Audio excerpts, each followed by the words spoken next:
Hi. Woo, hoo, hoo, hoo. The Joe Rogan intro. All right, so this is the first, and probably the first of many. Just gonna get a discussion going.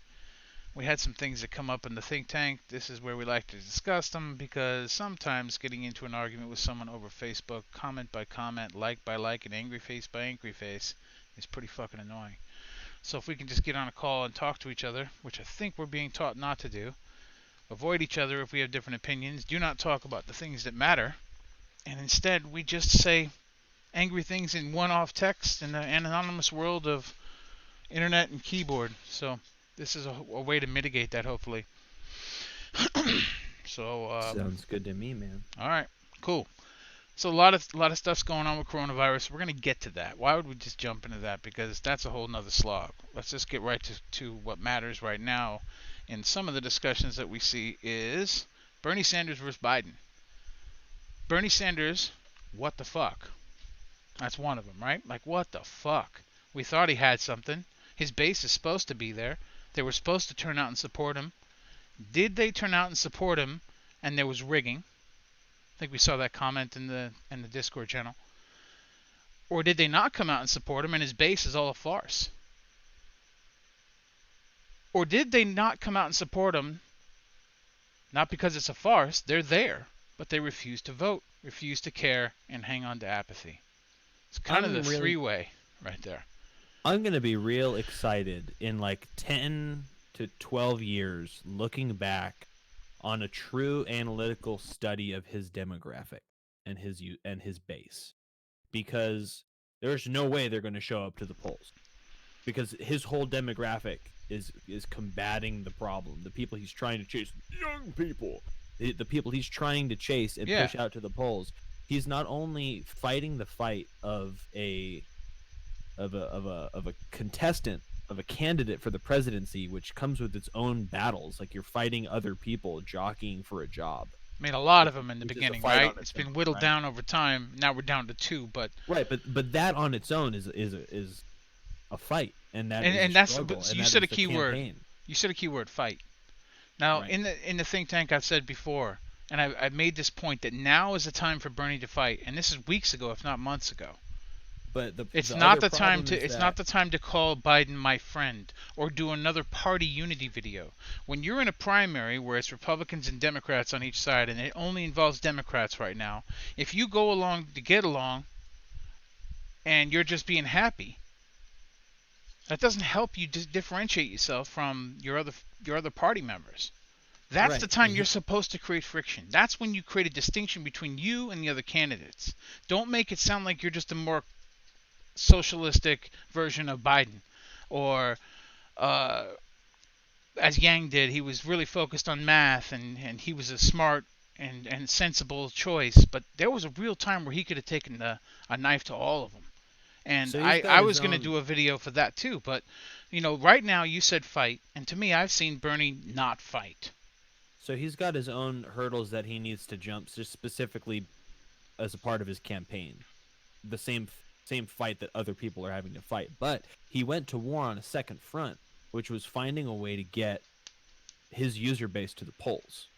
So even if he didn't have any other stand-up candidates next to him, if Biden wasn't a part of the conversation at all, he still has to overcome the fact that young people don't go to the polls to vote. Yeah. So he's Well, he's right he's now, isn't that fighting with half an army. if there's people listening, wouldn't you say, guys, that it is kind of I don't want to call it a cool thing, but a very popular position to hold that I don't vote. It And it's kind of goes almost back like to what were you talking about with that universe stuff? Like it's kind of yeah. like the defiant position to take. However, I don't know that it actually serves any real purpose. And then No, you blame everyone else for it. it goes like I'm sitting here in this chair as about to be 30 years old, as a citizen of the United States, looking at my peers and knowing that as I was going through high school in like through to the beginning of the 2000s, right? Knowing that there was just been a stigma around people just not caring about important things and how cool it is. to not care about things that are important, separating yourself from things that other people obviously are stressing about. If you stand up in front of your class and you say, I don't care about math, and you walk out of class, you're not chided anymore. That's not a thing that happens. People think you're brave for standing up to the system, and then people follow you because you're charismatic and motivating. And you're taking the stresses away from other people, and you're acting as though you have this false affluence. But what you're really doing, with the thing I said earlier, you're casting a bluff against the universe, and you're saying that I'm not going to care about this now because I truly don't think that it'll affect me later. And there's a part of that that ties into how people choose to vote or not to vote, because they So feel like regardless of the decision that I make or don't make, I'm not going to and have truly be any affected. effective. Yeah. So I totally understand that. Now listen, what you just said, I get, and to me sounded really articulate, right? And I think that there's a lot of thought behind that. You can go when you started to talk about the universe, its impacts and all that. You got to think about that can go a whole different direction of whether it's predetermined or we're in a simulation and all that. We're not going there right now. But what I think is, what I think that you just brought up is a pretty well articulated point. Now, let's say 50% of the people who were listening maybe don't agree with me, and at halfway through what you said, saying, "What the fuck is this guy talking about? Get the fuck out of here!" Right? Like there's now you're dealing. So the first half of the group that you just addressed, group being our social strata right now, where we're at in our age and all that. That 50%, I'm like, yeah, that makes sense, right? And the other 50 is just gonna say, even to prove your point, almost to reinforce and double down on it. What the fuck's this guy talking about? Get the fuck out of here. So let me give You you see what I'm another saying? I just more. doubled down on that act. Let me give you another more tangible example of this that has been running rampant through my peer base over the last year. People don't get their tires checked. And that used to be something that happened every time you went to pull into a gas station. When we had self-service gas stations all over this country, there'd be an attendant there that would give a cursory look over Full your service. vehicle. It's a Full full service. service station. Yep. They'd wipe your mirrors down. They'd ask you if there was anything else that you needed. They'd do a cursory review of your vehicle and say like, "Hey, why are your tires bald?" And And there then would be they an would open expect a tip, conversation with the right? professional. And they Right, would they throw expect a a tip. penny in there, and yeah, What? oh sure, right. There's a Yeah. cash exchange there, but like So the that was a cash job exchange that for that actually had service was perks. literally keeping people safe Yeah. to a degree, right? Yeah. Now people think like, oh, that I have so much other stuff to worry about. I don't care that we're getting into the rainy season. I'm not going to even actively think about my tires Or to my the point where wipes, my people wipers. or my wipers, right? Yeah. These are things that people just put off and they put off and they put off until they wrap their fucking SUV around a tree, and they wonder why, Well, because it I have rained to one admit, I'm time. sometimes one of those people that puts off the wiper blade. I think I might have a little bit of rubber hanging right now. But But see, that's I get it your affects point, more and people I than it have to affects. admit that I'm guilty of some of the same. It affects everybody because people are stressed out by different things. People pay attention to different things. People don't pay attention to certain things that their spouses or their families are really invested in. That's why some people are okay talking about politics at the Thanksgiving dinner table, and other people just want to talk about memes, because there's a level of stress that people can naturally carry around with them. Mm, And talking about politics isn't easy. Retaining the amount of information to have an educated conversation right. about the state of our world is not something that the average American wants to care about doing right now. Well, I think They'd you've been in rather enough talk about The gatherings. Bachelor.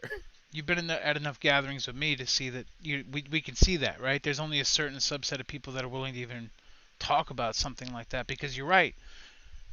If you're going to be speaking about that topic in an intelligent way, it's a big bucket to carry of a lot of details, right? There's a lot of stuff you sort of have to almost be concerned about, which is a form of stress for some. It's like a 5-gallon bucket that you have to carry that you'd just rather put down and walk away from. And I get Sure. it. I get it.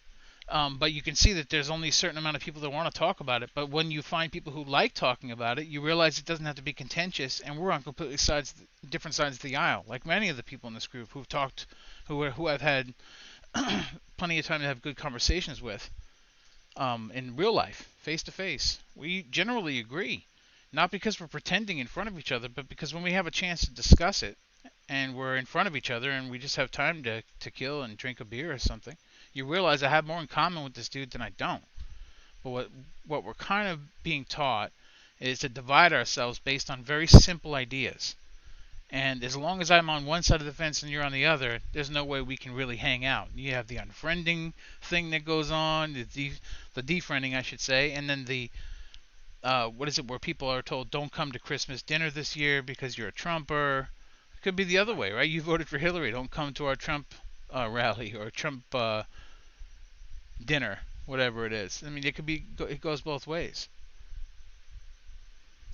I But feel like it there's takes a lot. It takes a lot for somebody to maintain that conversation. So in that, I think the apathy has to be addressed in some way, but it just isn't fun. However, Trump kind of made politics fun. Now, people that I never saw even care about politics now are worried about him being voted out, like they want him out. And that's great because now they're engaged.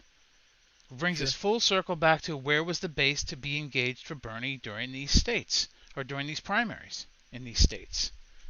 And each host state, that Democratic Party for that host state runs the election. So it's literally very easy to rig if that was the case, because it's not like it's being observed by two adverse parties.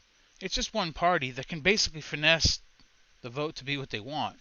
If we're being honest, if we know votes can be switched in the real world, whether it's a real election or not, the fact that it's even smaller, less consequential, less oversight, makes it even easier to steal.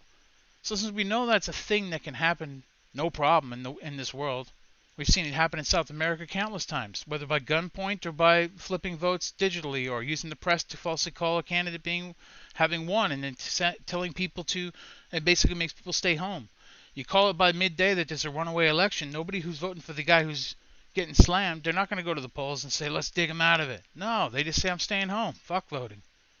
So if we know votes can be switched, we've seen it happen all over the world. It happened here many times. Why are we worried about, what makes us stop thinking that they're not going to rig it against Bernie? One. Two, if it was rigged and he had huge support, that's the first one. So two is, now does he not have as much support as they claim? Or three, does he have the support and they just refuse to come out? So I we're wish I right could full tell you. circle there. I wish I could tell you there was a way that the American people could check that. There isn't.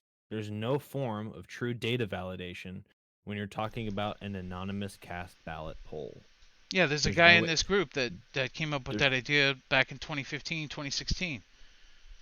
That wanted to build a voting app that was could have used blockchain, didn't have to, but could, and have a very auditable, immutable, unchangeable, right, ledger that would allow for the tallying of a certain event where there was a poll. Now I'm sure that there are many of those now that are trying to become in the forefront, but they potentially could be manipulated, but if they're using the technology correctly, it'd be a lot harder. But I think you're right. Why would the people I just mentioned that run those host state parties that run those elections, why would they want what you just described if it doesn't afford them the control that they've already enjoyed? even if you excuse anything nefarious from the conversation, like maybe they just really have a system that they're familiar with using, like that's their job. They go in, they open up the program that they use to do their job at their office. They're used to using this thing. They've done it for what, like 20 election cycles. Why would they want to change it? That just, like, Becky at the office is going to have a real shit Thursday if she has to learn how to use a new program. Poor So Becky. even trying to inject a new, more impactful and able to be validated system that is more effective than the one that exists now, even if there's nothing nefarious going on, you still have to get buy-in from all of the people that do it, and Right. it will never work if you deploy it in California where it was built, because somebody has stake in that, right? And they get that thing to launch in California, but Idaho doesn't do it, or Texas doesn't do it, Well, or Iowa Denver. did it. Iowa put the new system in place, and it turns out it was funded by Pete Buttigieg, and guess who won? Pete Buttigieg. Right, but I mean, this But is what that's I'm saying. but isn't that crazy? What you just described has sort of been flexed already, right? They tried it a little bit, and immediately went for the candidate that was a investor in that company. That I mean, it's right in front of our face. Now it didn't work well for Buttigieg, right? Because that was Iowa, and then came the rest of the states. And he didn't do so well. I mean, he did okay, but it was obvious they were pushing him behind because they had this play planned out where they were going to deny Bernie the majority, which meant that it could be a contested or brokered convention. But then it seems like maybe the plan shifted once a lot of that hit the ether, once everyone sort of felt that in the universe that could happen. Maybe it just said, fuck it, let's just switch the votes. Let's just switch the votes. We don't even have to worry about the other stuff. We don't have to have a broker convention. Let's just give it to Bernie. Basically, he's going to need a steering committee just to get him from the desk to the bathroom, let alone to make a policy change. So it affords whoever's in that steering committee behind him, namely the cabinet and all their extended relations, they can then push him to do whatever they want. Not to mention, if he is then deemed unfit for office and he's removed, the VP can step right in and become the president, and that VP was whoever they placed behind Biden right now. Who could that be? You think it could be Michelle Obama? Would it be Hillary? So now when we see this convention come out, I think it's in July, right? I think the convention's going to happen, and they're going to pick or show their candidate that they chose and the person that they wanted the VP to be. And we'll know for sure if it's Hillary, his days are numbered. Either because he doesn't want to be taken out, but he doesn't have to be if he's unfit for office. So check this out. Let me go one step further. Can I do that? I think you can. No, but I mean, has this already gone too far? I'm going to go one step further. It's stream of consciousness. All right, so check this out. Now, let's say it is Biden, right? And let's say that it is Hillary as the VP.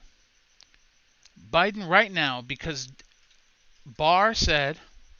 Attorney General Barr said that he will not prosecute or investigate anyone who's running for office right now. And so that basically means as long as Biden stays in the election, he isn't going to be called out for the obvious quid pro quo thing that he did.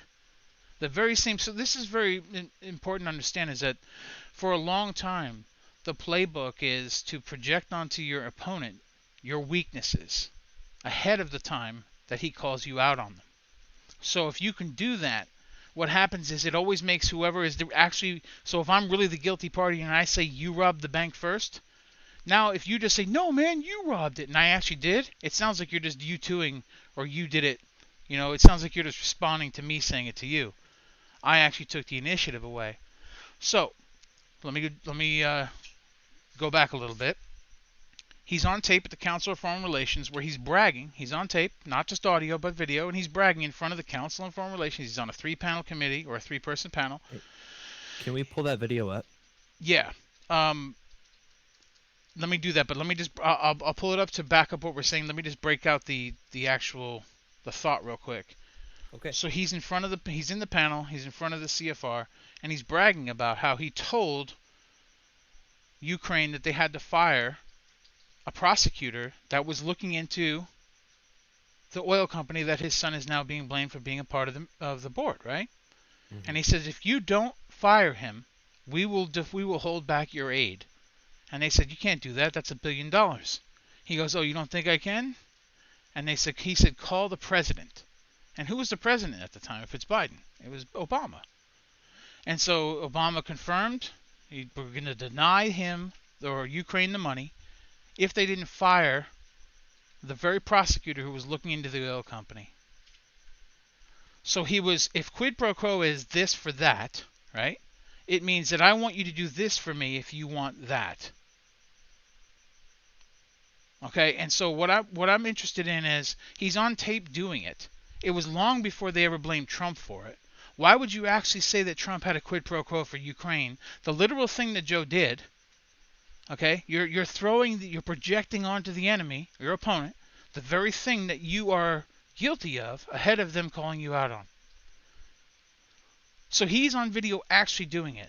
What they didn't expect was that Trump was going to publish the transcripts of the call, in which there was no quid pro quo. And you can't say it's quid pro quo if he's actually telling them to look into corruption of a guy who literally did a thing to take money out of our country. Here's why this is a big deal. Because that aid money goes into that country, and guess what? That country then donates some of that money to foundations. Those foundations are foundations that those people who are in office have a stake in. So it's almost like robbing a bank through a proxy. They're But we washing don't. money. But we don't even have to go that far. My point is, it's on video. Joe Biden in front of the CFR saying the very thing that they accused Trump of, where he's denying people $1 billion to fire a prosecutor in order to keep his son out of the spotlight. But it's more than that. It's not his son in the spotlight. Son in the spotlight's they used him to talk to his dad for sure. But it was more like, hey, our fucking company's about to be found out for being corrupt, so help us. Look, you're on our board. We've paid you this much money. Do your job. He goes, Dad, help. Bam. So he's on tape doing that. I'll play that. But what you can see is, as long as he's running for office, that can't come up. He can't get indicted for that. Now here's the magic. I'm going to break this all the way through. Since he's no longer fit for office, what can he also not be fit to stand for? Trial.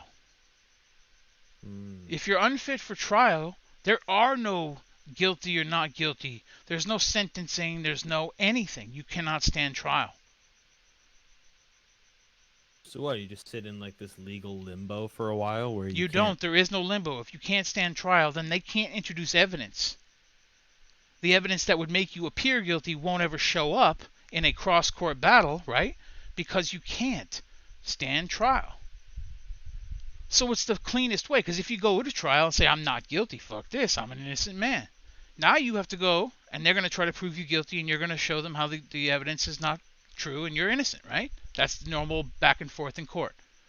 But if you can't stand trial, and trust me, if that stuff ever came out, if it was I'm not guilty, I'm innocent, and they bring the evidence, and one of those pieces of evidence is that video, which is already public, but if they just bring that up, the jury's going to be like, oh, he's screwed. But imagine all the other evidence, the money that's in the background, the corruption, how many dead bodies are there? Literal dead bodies that might be from some area they needed to take over territory or whatever. Who knows what sort of dirty secrets lie in there? So no one can prove him guilty, but he also can't prove himself innocent. Right, but in that case, where are we stuck? In the court of what? Public opinion. And that's okay. Because when you're in the public spotlight, that's where you live. But as long as you don't go to actual court and have to deal with the real consequences, you're okay. So that's where I wanted to get to. I wanted to get to the fact that Biden unfit for office, somebody stepping in from VP to P, giving us the first woman president. He not standing for or being unfit for office also means he's unfit to stand trial, which then escapes from the quid pro quo. The nuance of the quid pro quo being something that he did long before they accused Trump of something like that. And he's actually done it, and it's on video, and it's public. And it led to a whole bunch of stuff with his son, Hunter Biden, and his brother. I feel like there's a bunch of little mini episodes of our conversation that can come out of all of those different topics. Yeah, but that's what I like to tell people. Like show them the chapters of a book. That's like you can choose your own adventure. Like look at all this stuff to look at. It's fascinating. Right. I don't know how to jump into those little pieces other than getting feedback from the people that are going to listen to this. So once we send this out into the universe, I don't know if this is on YouTube or if we're just going to push this out to a couple people in the group. Let us know what more you want to hear about, I guess. I mean, it'll probably be on YouTube, but I guess to me it's fascinating because there are so many little pieces that once you see it, you're like, oh. Well, because let me ask you this. Let me go from a different direction. Do you remember this week people saying, is Biden really that popular? Like, how did he beat Bernie? Right? Yeah, it caught people by surprise. By surprise. But when you look at it like, as long as he's in office or running for office, he can't be touched. You're like, oh, like maybe there's a reason right there at least. The other way, you're like, well, how's it happening? Is it fixed? Is it rigged? Is it what? But what if it's rigged, but not because we think they just want to put him in? What if they want to put him in order to protect the four families? Because remember, it's not just Biden's family that's tied up in Ukraine. Romney's family, Pelosi's family, they're tied up in the deals. So it's interesting to me that they have, all of those people have an interest in pushing Biden forward. Give us time, build our shield, build our shield, build our shield, get him in, unfit for office, unfit for trial, cool. Can't get him there. They don't have any evidence on any one of us, cool. Like, that's just a burner, right? And in exchange for using a burner of getting him out of there quick, guess what? Now they have a woman president that came from the background. She didn't even have to run the primary. She didn't even have to run in the goddamn primary. She just got put in as a VP, and all of a sudden is president, and it perfectly protects the establishment's fear of what's coming from Ukraine. So this is all assuming that the institution doesn't actually want Trump to go another 4 years, right? Because that whole plan falls apart if Trump takes the election. Or they just wait 4 years to hit the reset button. Okay, so here's the thing. At the end of this, he still gets to claim the senility, right? Being senile. He can still do that if he loses. And let's just be honest. Even though we're being optimistic here for the Democrats, it sounds like we're fairly optimistic for them, right? Trump's going to win. Trump's getting another 4 years. And if you don't think so, you're crazy. Like, they blew it.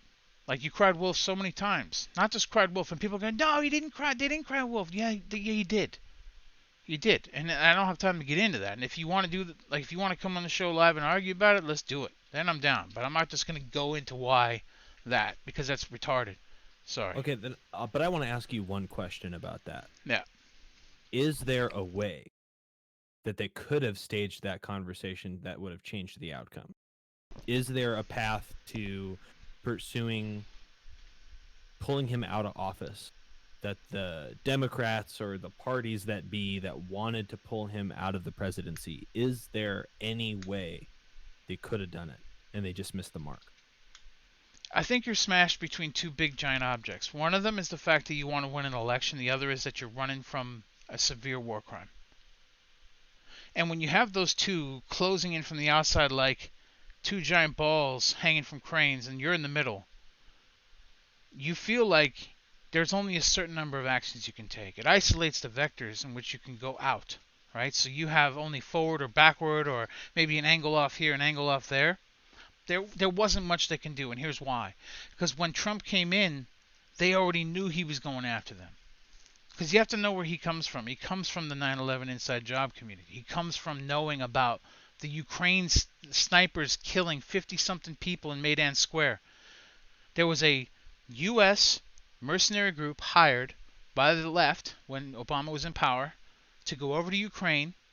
They sat in the bell tower and sniped 8 cops, I think, and at the same time as sniping around 50-something people who were protesting the cops. Both sides thought it was the other. So cops armed up, the people then armed up, and you had a revolution. It started a revolution in which they put in their own people. I can't remember if her name is Victoria Nuland, I think was the person that they ended up putting in, but that's after they put in the white supremacists. First they put in white nationalists, and then that was their temporary hold of power. And then they transitioned out to a valid elected government, which was then all NATO plants, all U.S. plants, right? Obviously, just look up the roster. You'd be like, holy crap. And why was that? Because Russia was threatening to control the flow of energy into Europe. How does he do that? Because most of Europe gets their energy from the pipeline coming out of Ukraine, Yukos. And it's a huge pipeline, and that's where most of the natural gas comes from for Europe. A very large percentage of Germany, Germany and France, and a couple of other countries consume a majority of their energy from that. And during the wintertime, if you don't have access to natural gas, people die. And it was used as a valve, almost like an air control valve on the control of Europe, be compliant with Russia. Now, they didn't like that, right? So then we had to change that situation. That pipeline comes straight into Ukraine and from Ukraine to Europe. So if you can control the meter in Ukraine, you can control the relationship with Russia. So that's where a lot of this goes. But the key here is that during the Obama-Biden presidency, the Maidan Square incident occurred, where a mercenary company did, in fact, go and snipe 8 on one side and 50-something on the other, started a revolution. So that's a war crime in itself. If we continue to the quid pro quo and the oil companies that are being investigated, and if they are, fire this prosecutor because we don't want them looking under our skirt, if that's also there, and it also led to deaths, you have another war crime. And if that ball is swinging from one side and it's about to hit you, and on the other side you got Trump, and you got to win, you're not making the best decisions for your candidate. You're not making the best decisions for your party. Why? Because you're more interested in staying out of jail. You're more interested in not tarnishing your legacy. You don't care if you win the election against Trump. You're trying to stay the fuck out of jail. So that's where you asked a specific question of where do you think there was a way for them to switch it? I think yes, but I don't think in the conditions in which they found themselves, or in the position on the map they had too high walls on each side. They only had a certain amount of distance they had to travel, but they had only a certain number of directions they could go. So they really backed themselves into a corner. Yeah, because they probably knew he was already coming with it. They knew Trump was coming with that Ukraine stuff right away. And so they didn't have a choice. That's why right when he was inaugurated, boom, we get this Russian collusion shit. We get the pee-pee tapes. Remember where he was supposedly in a Russian hotel where girls peed on him? All fake. Provably so, fake. People who made the document already admitted it wasn't real. They started with that. And then they started Russian collusion. Then it becomes obstruction of justice. Because once they knew he was coming, they couldn't stop. Because as long as they are against him, guess what, Nick? Sorry. You can't, if you're Trump and they're investigating you, you can't go after them. Because it looks like you're going after your political rivals as a president of the United States. You want to be another dictator? That's how you'll look. That's how we paint South American dictators, right? So he has no choice then. He has to sit back and wait. And they fizzled that one out. Then they went to the obstruction. And boom, boom, boom. It just kept fizzling. So what is his checkmate then? There's going to be arrests. Okay. And this is why Biden is I think it's a fake senility. Sorry, senility. I think it's fake. I mean, who says stuff like that? He said kids used to rub my legs up and down, and my hair would go from down to up, and then they would jump on my lap, and that's why I like cockroaches. Like, who sews a sentence together like that? Like, and what are you talking about? You're talking to the public.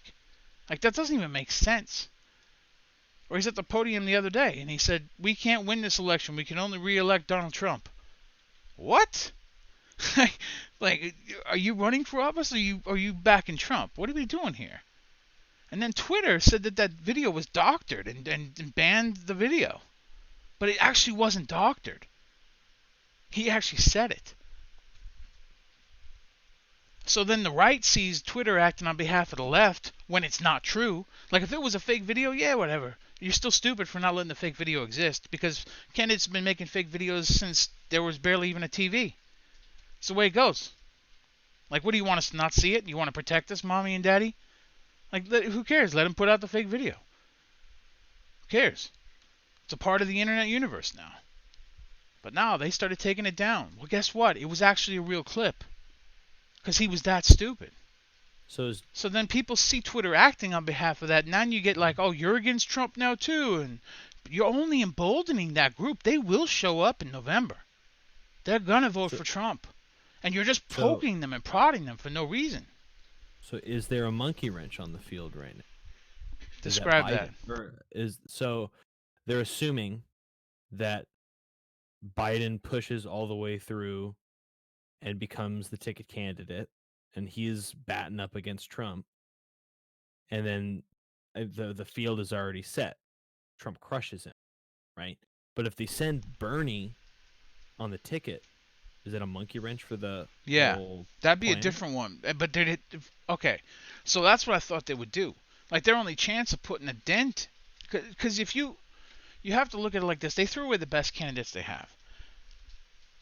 This is what they say. We're going to vote blue because that's what we have to do. Because they want to get rid of Trump, right? So blue means they're going to vote Democrat. And that's politics, though. But listen how important this is. Because they're going to vote blue no matter what. Right? Now, so that means there's a guaranteed vote for whoever votes Democrat because they don't like Trump. So the people who don't like Trump, are they the people you should be trying to pull in? No. Because they're there no matter what. They will never vote for Trump. So either they're not going to vote or they're going to vote for you. So don't worry about them. They're going to vote for the candidate that they feel like is going to win the popularity contest well, because they no, want their vote to matter. okay, there's If that, it but doesn't matter, none of those people. Look, Trump's going to win. No, those blues that I just described are never going to vote for Trump. Right. So Trump's going to win, right? What I'm telling you is that the people who think that, like, if you're planning a campaign, or let's say I'm a Democratic Party, and I know that we're already going to get a certain blue vote because they hate Trump so much. So no matter who we run, they're going to vote for us. You should ignore those people, put them on the shelf. Those aren't who you talk to, because they're going to be there, right? They're going to be there no matter what. They're never going to vote for Trump. You already know they're in your pocket, so stop talking to them. Which means get out of your own echo chamber, right? It means who cares whether they think that the climate change this and that. They're already going to vote for not Trump. See what I mean? It's whoever's not Trump. Now, the people you want to bring in are the people in the flyover states that Trump leveraged to win the election the first time, the forgotten people, the ones who are in the Midwest, truckers, farmers, people like that, and at least pretend to care about them. Which candidate did that? Andrew Yang. He spoke to the guy who was about to be pushed out of the working force because of AI.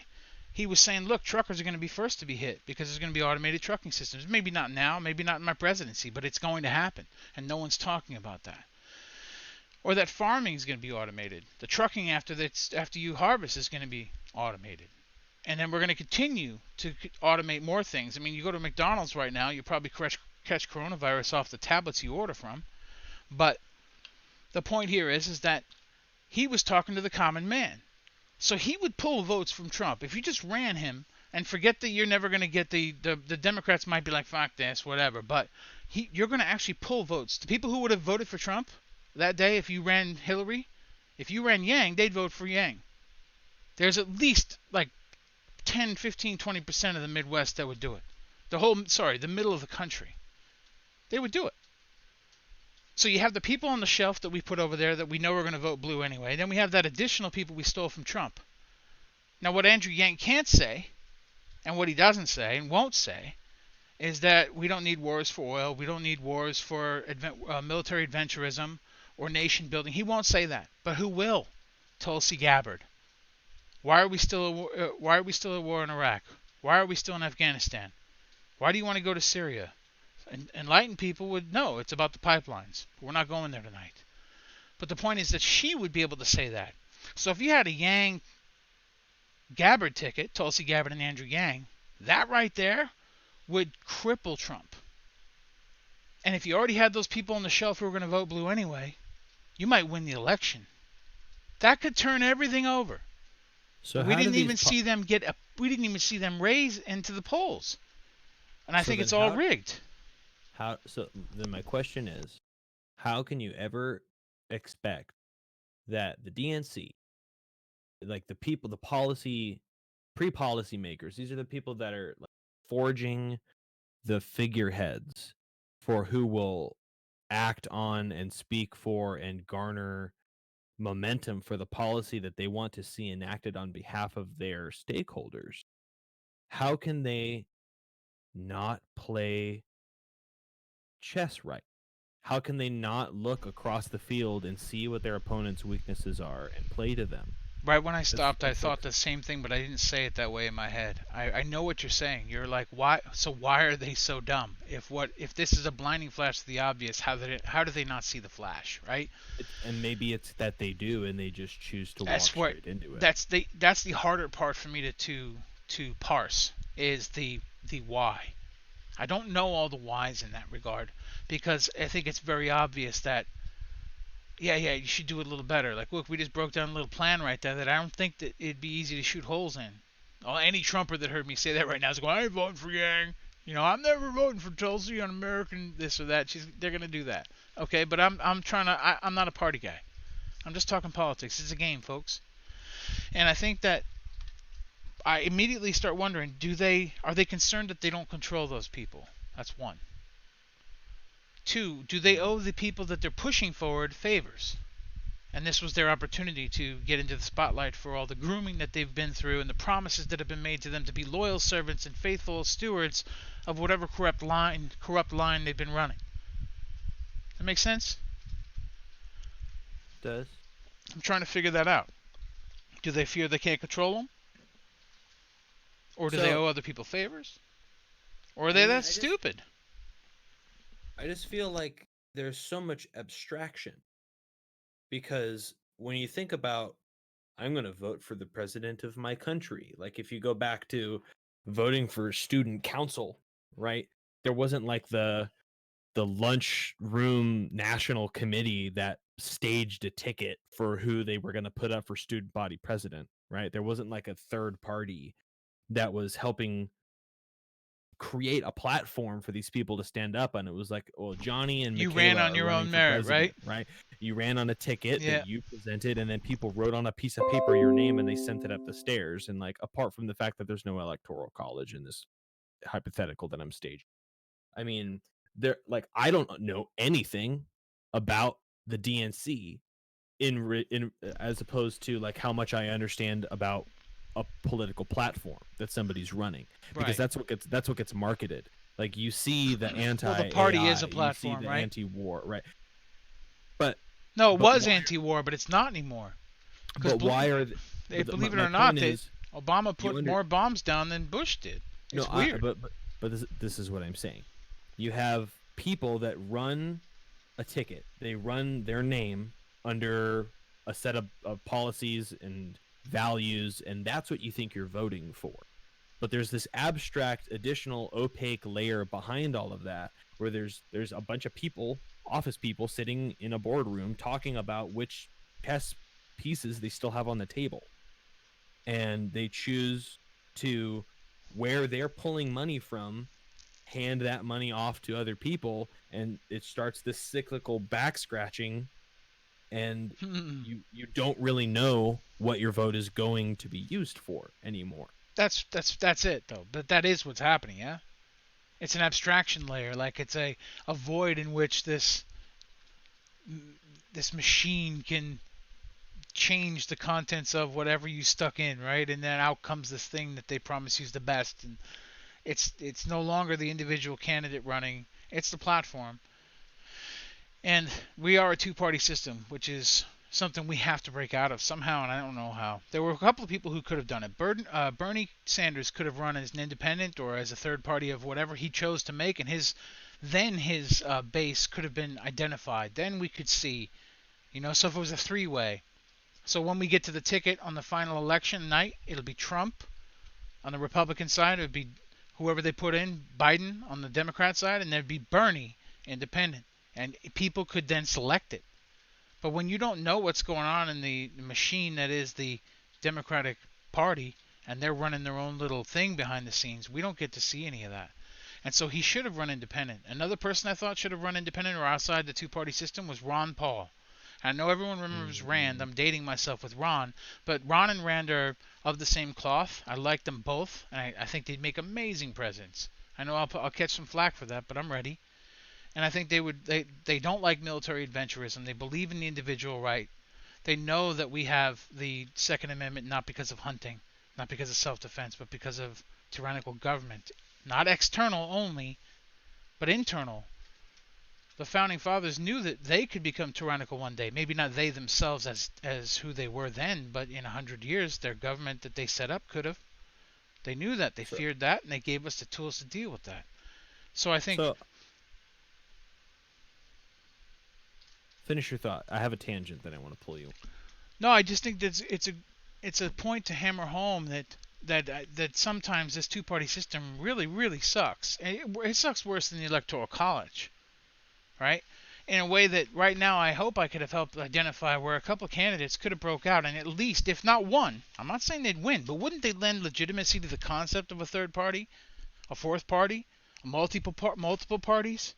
If it could be at least done through one election, and it was before, it's been done before, but in this case where everyone's so tuned in and so glued in with the internet, because back when there were multiple people running like that, it wasn't of any stature anyway. There was no internet to boost all that.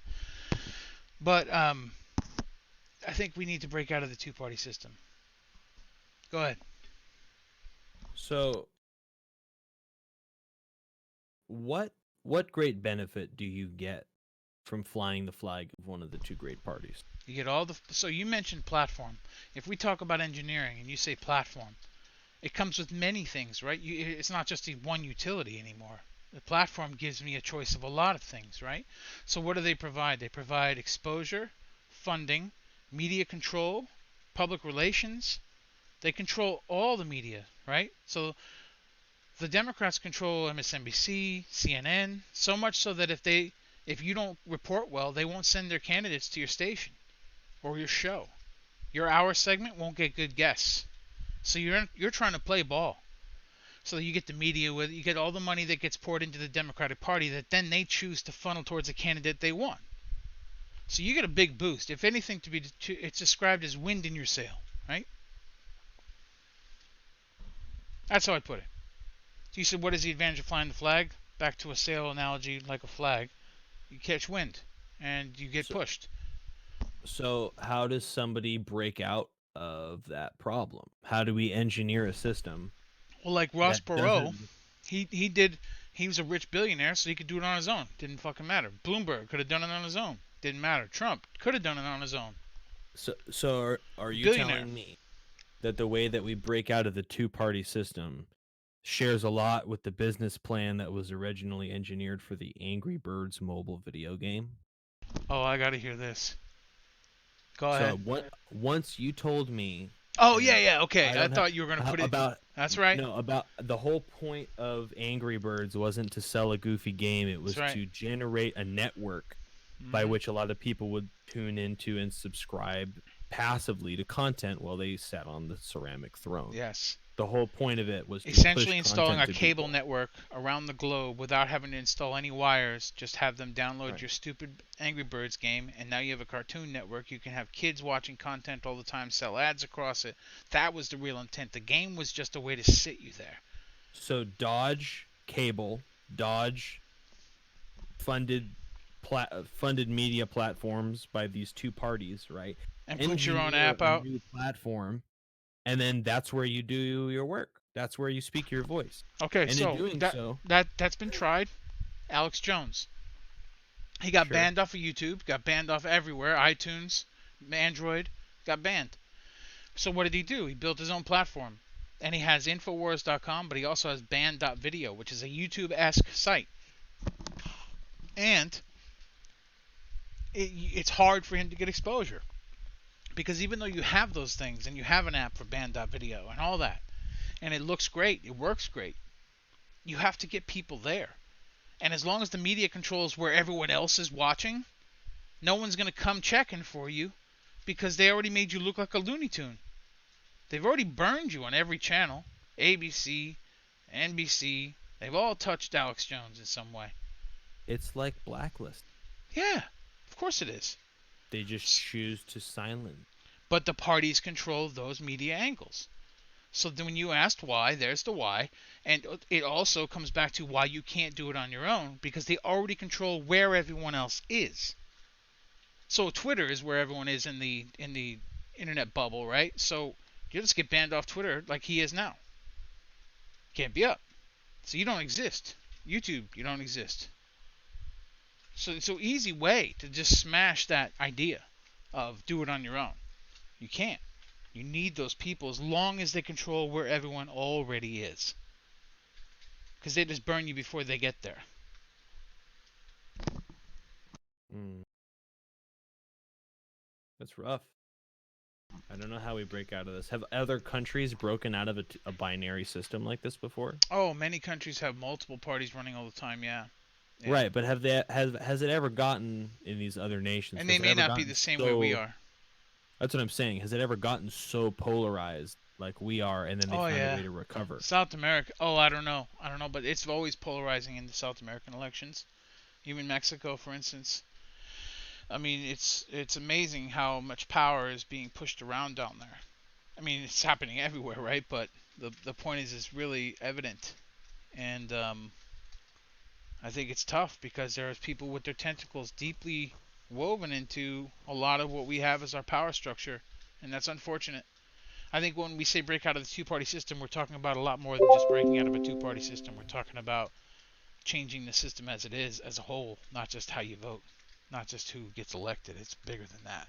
I think the dirty money and the power is deeply rooted in a way that goes far beyond what we're just describing as elections. And that's the Right. problem. That's where it anchors from. I just sent you a graphic. I don't know if this is something worth putting on, Okay. but I've seen a handful of these where it's just a true representation of the growing valley of polarization between the two parties over. Sure. And I don't know how we can ever recover and smash these two things back together again, because what we lose in this is collaboration. We spend all of our time fighting and not enough time actually drafting solutions that work for all the people in That's the right. middle of the mountain range. Yep. And the fighting is fun, right? On Facebook, everybody's all happy to smash on someone else's post, or you're an idiot for believing this. Fuck Trump, or fuck Hillary. It's like, dude, it's bigger than that. Stop talking like a kid. Let's talk about the other stuff, like we're doing tonight. I think this is like a better conversation to have. So there's So it's another on tangent. screen. It's on screen right now, so I'm seeing it now. Oh. And it's Democrats, Republicans, mixed, consistently conservative. Okay, yeah. So over time, how it's morphed. Right. And I'll be honest, the young generation now, they're tending to be more conservative. The young kids, not the actual millennials that are already in college and trying to find work. The ones that are actually kids right now, 12, 11, 10, 13, they're more conservative. Like, they see the absurdity of a lot of the Hillary and Biden stuff. So they naturally, with how good the right memes, the left is terrible at memeing. With how good the right memes, they just have Trump in the cool position. He's pretty cool dude. That's how they see it. Sure. And that to me isn't that a successfully executed campaign on their behalf? I mean, they're winning that. Biden looks like an idiot. Hillary's always shrieking. She's always saying something. Yeah. They have a strong attack of that demographic, because they know how to reach them. That's all it boils down to. It's like what you were saying about earlier about talking at the dinner table about memes. They know that that's what gets this generation. Right. It's working. And as long as you have, I'm sorry, ladies, but angry feminists yelling at the camera and stuff, or just doing things that are obscene, to like you're scaring the crap out of 12-year-old boys and 13-year-old boys. That you're never. There's no way that that's gonna help. Oh, we don't care. We're just here to help the women. You're scaring them too. They don't want to turn out like that. With your blue hair and your alligator earrings that have a baby in its mouth. It's like, come on, really? Like, that's not gonna get anyone to like. You're scaring kids. You're scaring both boys and girls. I don't know. That's not. Is that a way to articulate your point? I guess. Wearing pink pussy hats. Jeez. That's just crazy to me.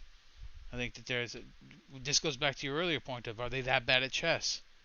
Like, is this intentional, or how are they missing the mark so badly? I think it's happening everywhere. It tends to happen on that left side. I mean, maybe I'm just not the demographic that they're trying to reach, so it doesn't strike me. There certainly has to be somebody that it's reaching. Otherwise, why would you continue to produce that kind of content and conversation? I think there's it enough has angry, to reach there's enough somebody. angry women out there, man. I think they look how many women protested. Wasn't it like 1 million ladies in LA, 1 million here, 1 million there, all over the country, that women's protest? Especially during that beginning of that Me Too movement, where everyone was wearing those pink pussy hats. But why? Why are they protesting? It was for women's rights. But why do we still not have women's rights? Hey, you can't argue that one with me.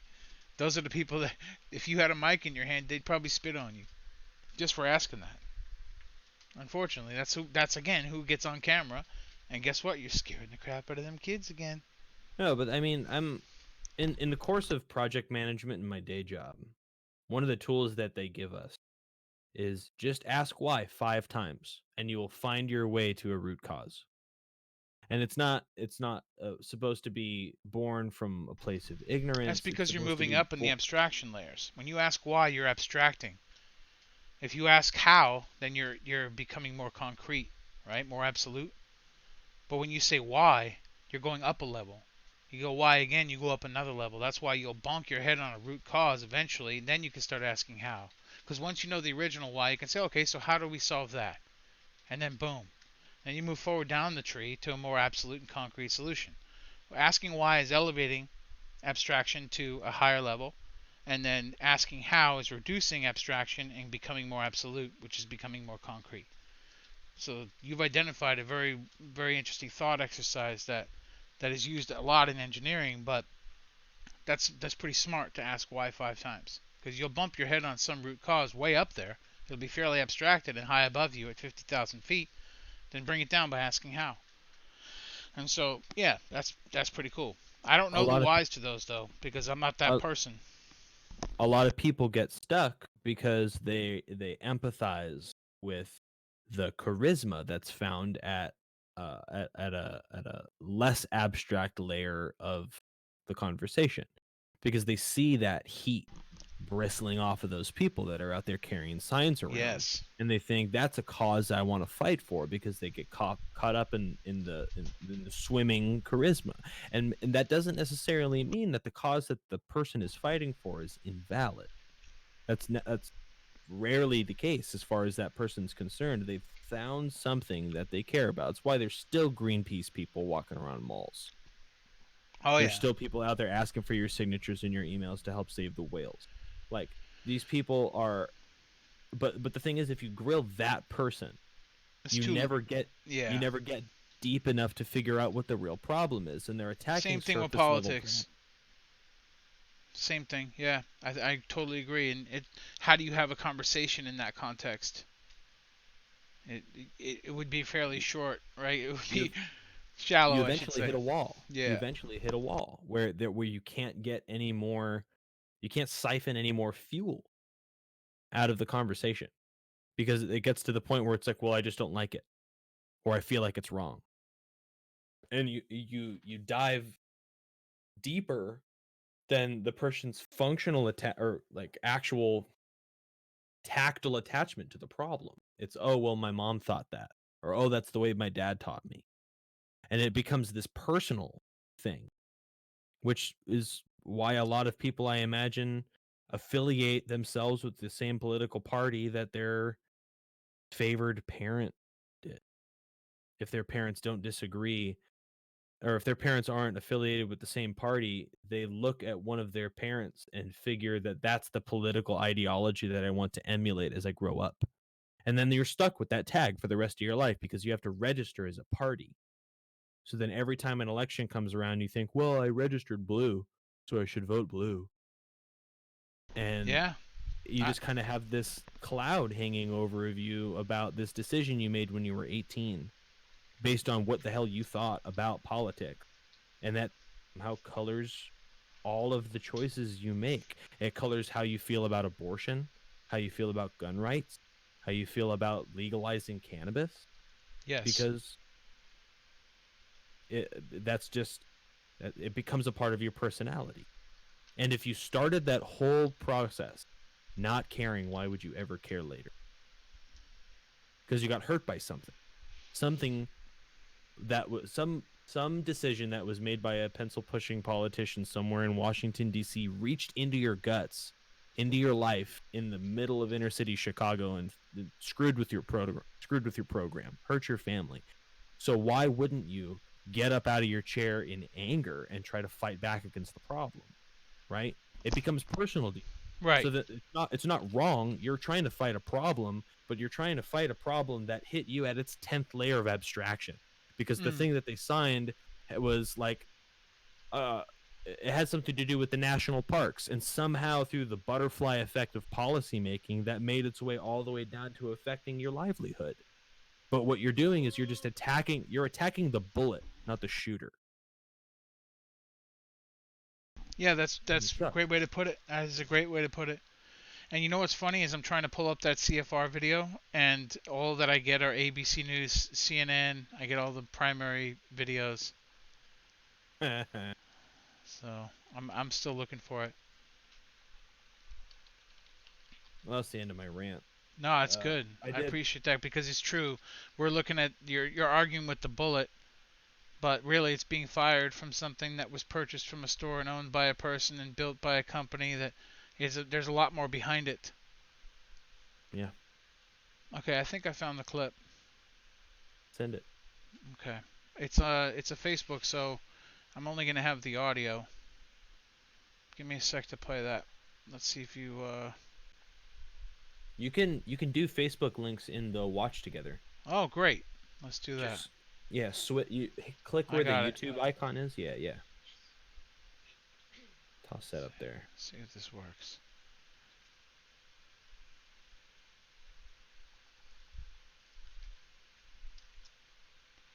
This podcast sponsored by Watch Together.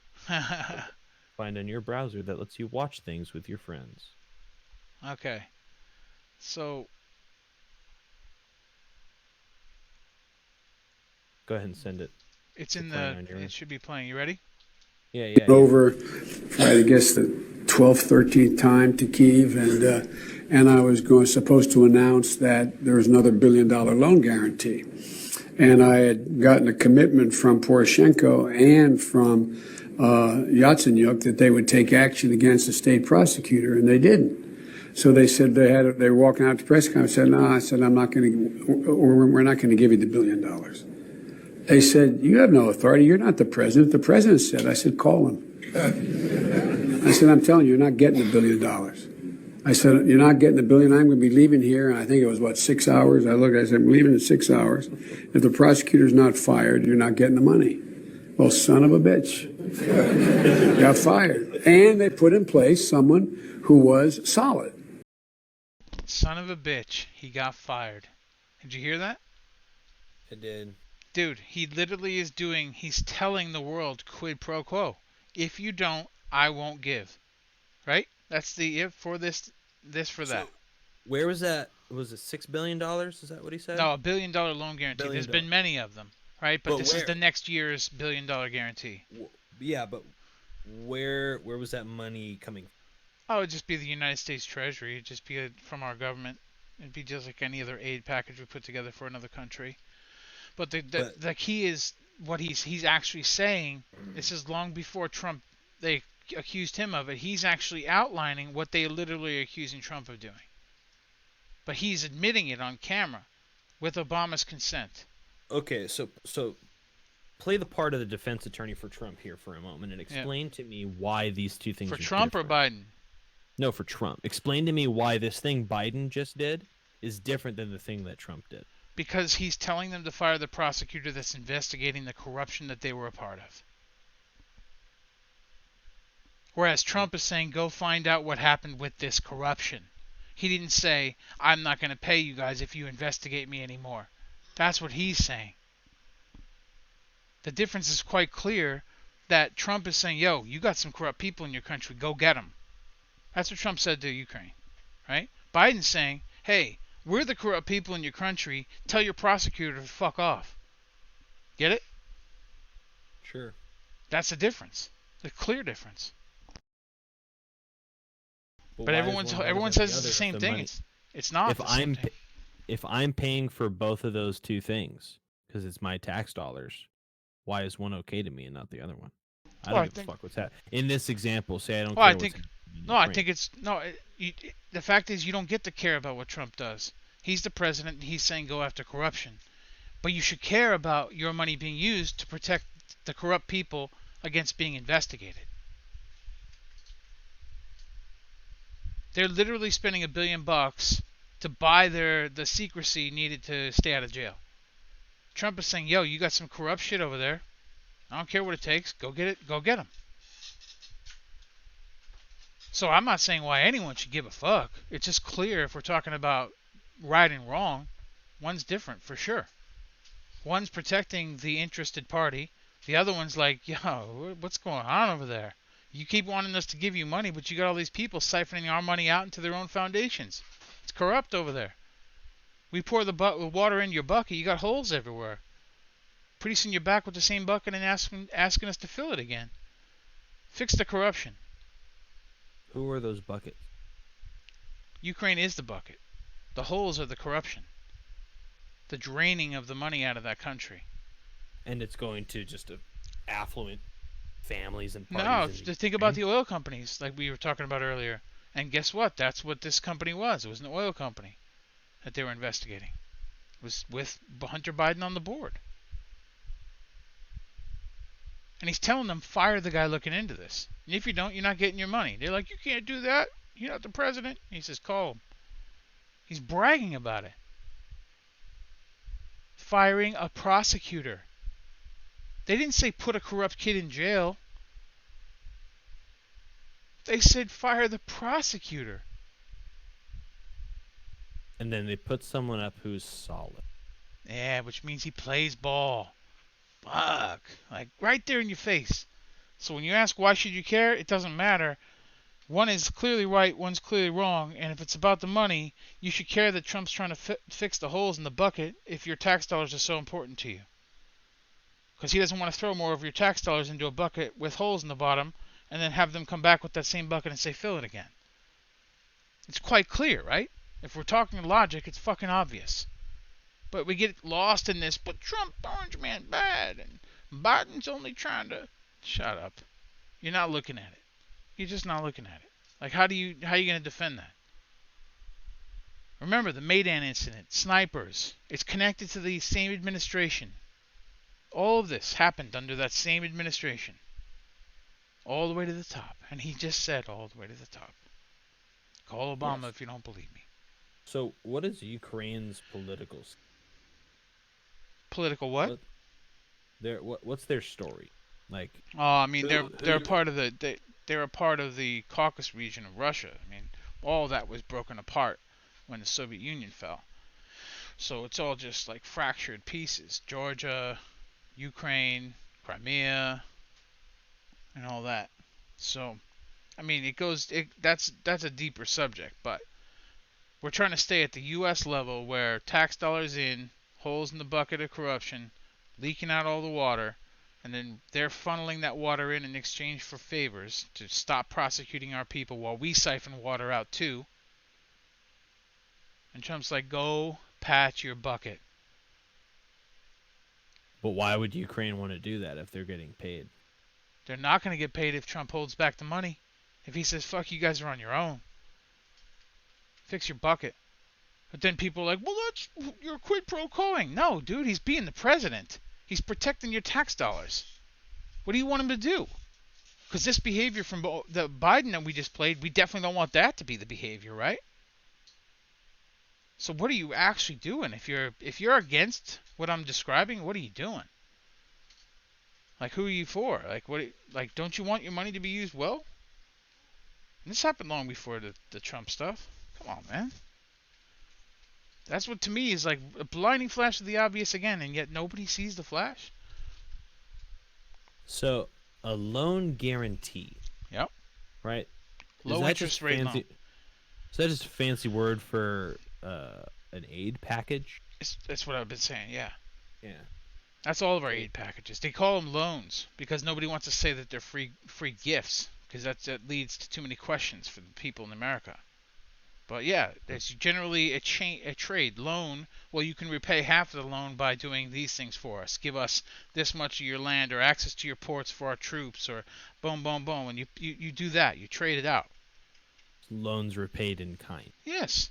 And generally loans are there to bury you, so that you end up giving up territory or favors or things that are conducive to your national interest. Absolutely. There's a language to this. We're sinking our teeth into this country because of that pipeline. Which is nothing new. We want to hold Diaries of an Economic Hitman, I think, is one where he describes this in very great detail about how America does go into countries. We help restructure, rebuild, offer a whole bunch of money really cheaply, only to find out you can't repay it. Well, in that case, we need to take this, this, this, and this. Oh, and by the way, your natural resources are ours. But well, that's how it goes. Predatory loans to the max. Has anybody made it out of that hole before? I mean, lots of countries probably have, but probably by binding themselves to or aligning themselves with countries like China and Russia and getting their stuff from elsewhere. Where China goes, look, we know what the U.S. is doing to you. They're fleecing you. Look how much you're taking here, here, and here. We'll give you everything you need in this, this, or that. We'll guarantee this much security and safety for this or that. But just go with us. They're like, okay. And all of a sudden they switch. And guess what happens when they switch? They instantly become a dictatorship to us in the media. Now the dictator here, there, Venezuela. I was about to say, is that Venezuela? Of course. The Koch brothers bought the oil from the previous person in Venezuela. Now they want to go in and harvest that oil. And the government's like, no, this is the people's of Venezuela's oil. It's pretty simple. It's because they align themselves with Russia to get out of that. It's the very same thing we just described. Wow. It's not new.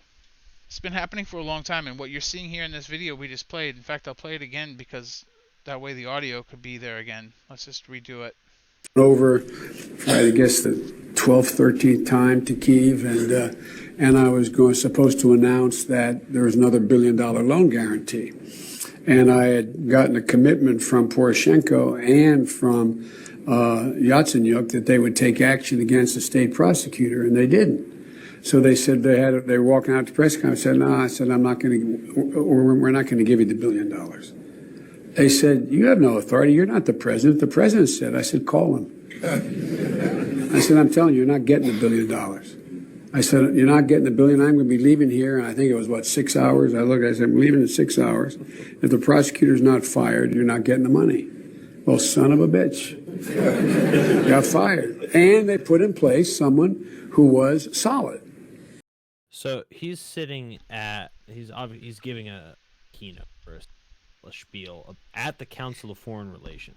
That's a United States body. That's our Council of Foreign Relations. Council of Foreign Relations, if there was a brand you could put on what people would consider Illuminati, it's the CFR. Can you say that one more time? If there was a brand or an actual company or organization you could link and say who would be the Illuminati in the U.S., it would be the CFR. Wow. They are They steer governments, both here and externally, with papers and white papers on new strategies and so on and so forth. This is the heaviest hitters that are in the book. This is it. That's the top. Harvard. So when he's talking about this prosecutor, what did the media at the time know?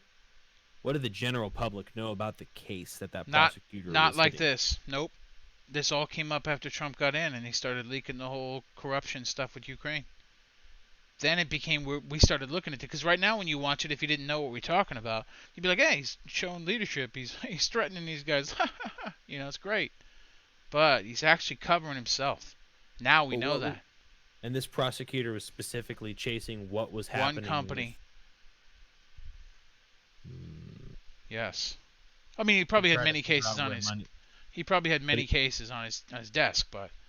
But the goal was to identify where money was coming from and going. Yeah. Well, more importantly, they knew that there was corruption happening. He knew about the Maidan Square, the assassins and the snipers. They knew all that stuff. No, yeah, of course he probably did, but so did Trump. And so, he basically was like, look, you need to go investigate Burisma. Hunter Biden happened to be on the board, but that's the point is that if you think Trump's afraid to run against Biden, it's a gift to run against Biden.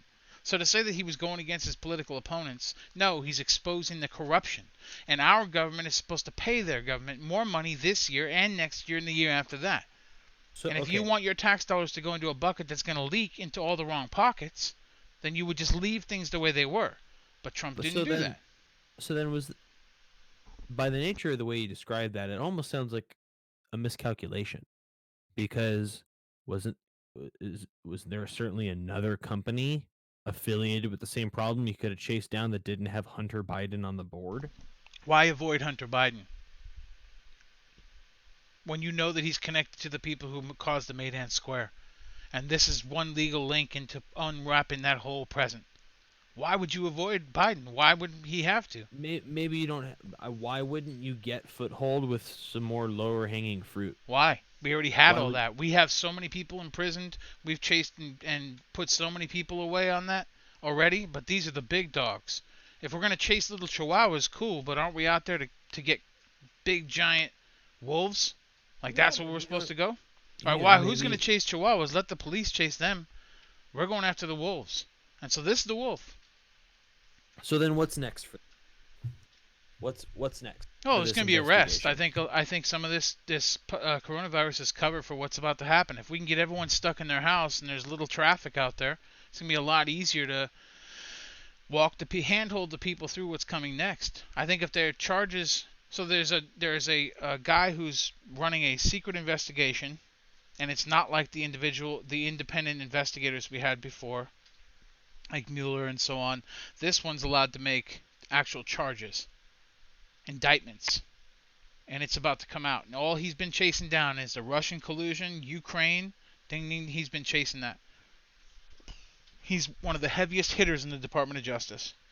He has all the power of the Department of Justice behind him, which is now given power by the executive branch to. They've been given a initiative or a mandate from the executive. Look, there's corruption. Find it. Go get this. And so he's going to get it. And there's indictments coming. That actually seems like a pretty barrel. Is there an actual script to that mandate, or is it? Yeah, well, I'll tell you his name and you can look it up. There's more content than PewDiePie stuff on the internet about this. This is the Durham report coming out. So that report is going to be associated with indictments. Now think about this. Didn't we start this whole thing on how he can't stand trial if he's unfit for office? Well, he's the subject of this whole investigation. He's very well linked to the assassinations, the killings, the war crimes, the stealing, the quid pro quo in Ukraine.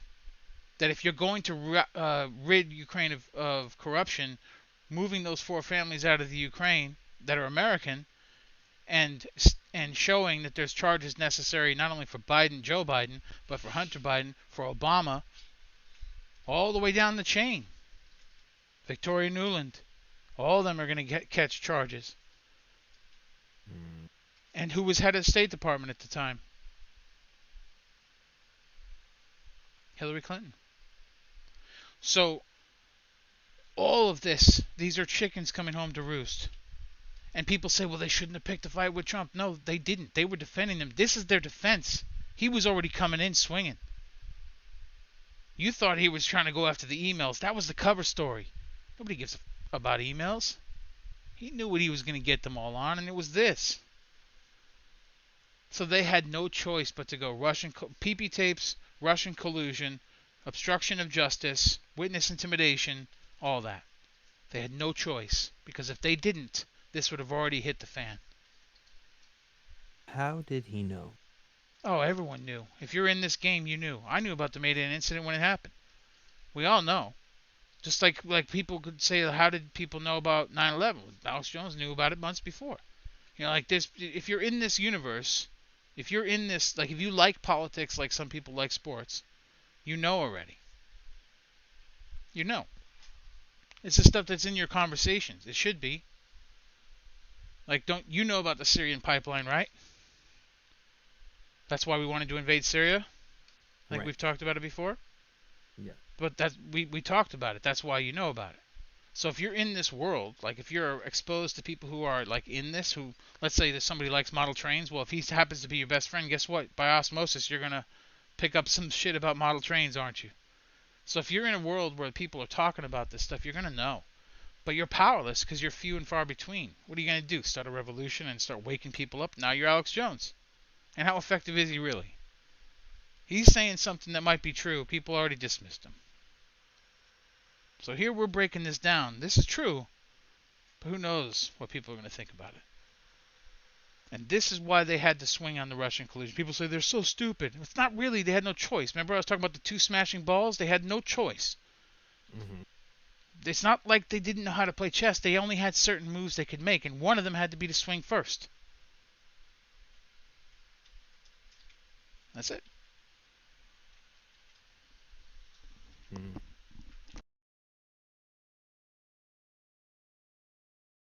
It's rough. Seems like it's too easy. Too easy for Trump? Because I mean, right now, if what we think is going to happen, he's going to be the president again. We're going to have indictments. We're going to have a whole new political landscape. It's going to be different, dude.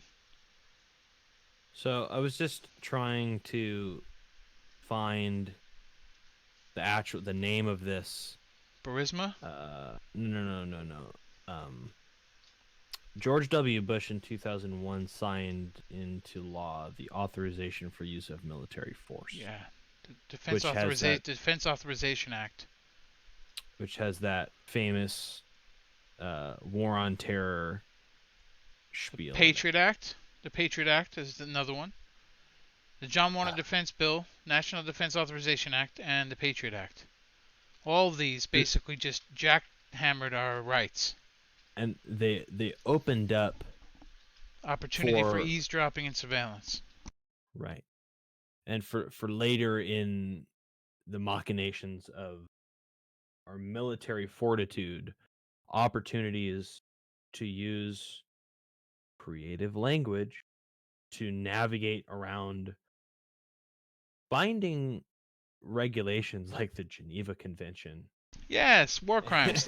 Well, you want to talk about that real quick? As George Bush, since you bring him up, he came up with, I don't know if he came up with it, don't know what he came up with actually, but he pioneered, or should I say formed the phrase preemptive war. Remember that? I don't know if you remember that. Sorry. That's in the AUMF. So the preemption is that we know this guy's going to attack us eventually, so we're going to attack them first. Now, if you look at it, that makes you the aggressor. But because the language has changed, it's almost like you're defending yourself first, right? But actually, if you're talking about the Geneva Conventions, you're the aggressing party. Right. How cool is that? Like, it's by shifting language, Orwellian, very much Orwellian-like, you now have different abilities politically. And we all went for it because of the attack on us. We were a beehive that got smacked with a wiffle ball bat by a kid. And somebody was standing outside the nest and pointed at the kid, and we chased the kid with the bat. The problem was the guy who smacked it was his dad, and he was the one who pointed at the kid. Now, I don't know why the dad would do that. It's a terrible dad. But think about it. Like, we were basically all whooped up. Everyone had their American flag out. Yeah, we're going to kill him. We're going to get him. We're going to get him. And really, we were just going after who they intended to first. They created a problem. We reacted, and they gave us a solution. It's the Hegelian dialectic.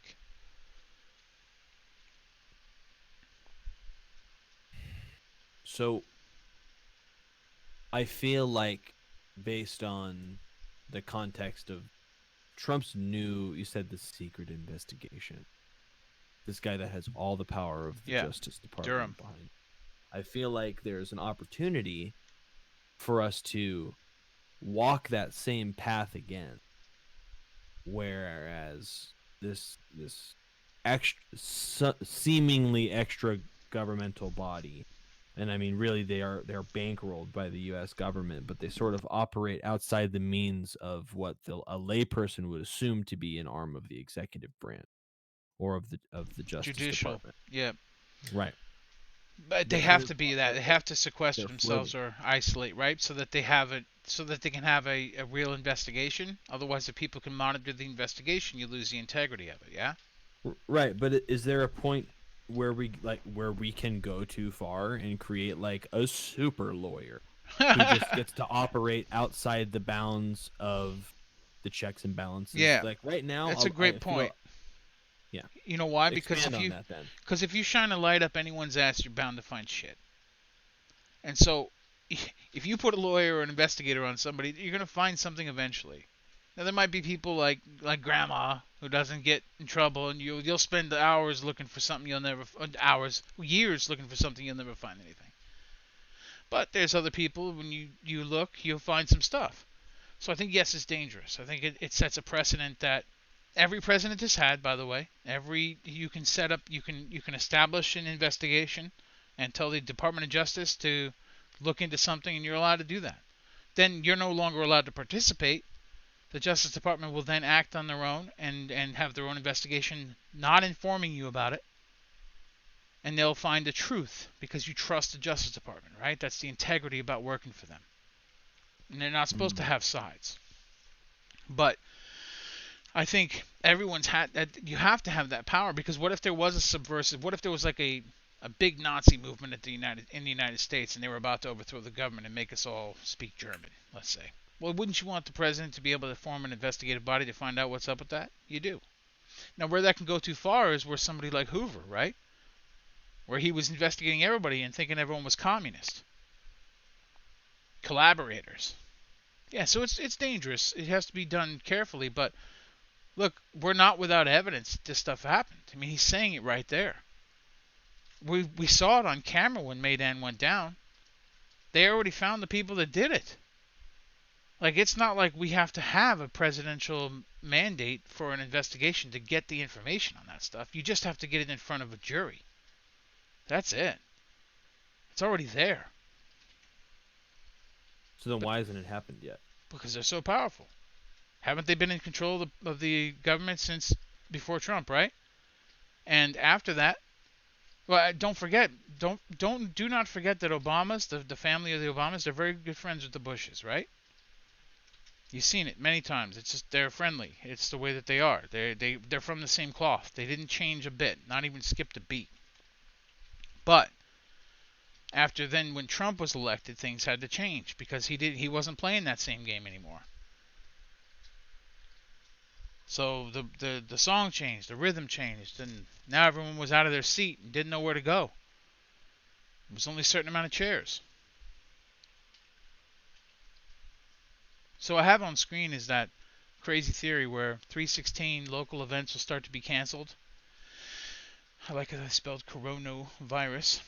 But you can see that they have we've already started to see these local events be canceled. How many concerts have been canceled? Isn't Coachella canceled as well? NBA season suspended. People are telling their students not to come to class anymore. I think it's UC Riverside is one. I forget the other schools that are now doing that. Our office is trying to scale up our remote accessibility too to try to keep people from coming into the office. So that is occurring, the first one on this list. Secondly, tonight at 6 p.m. Pacific, Trump addressed the nation in which he cut off international travel from Europe, and I forget the other locations. So Africa? Those people are going to be stuck. Those people are going to be stuck there after Friday. So that's international travel movement slowed down. And you can see here by the 23rd, they're saying that the U.S. will go into quarantine, and there'll be martial law declared shortly after that.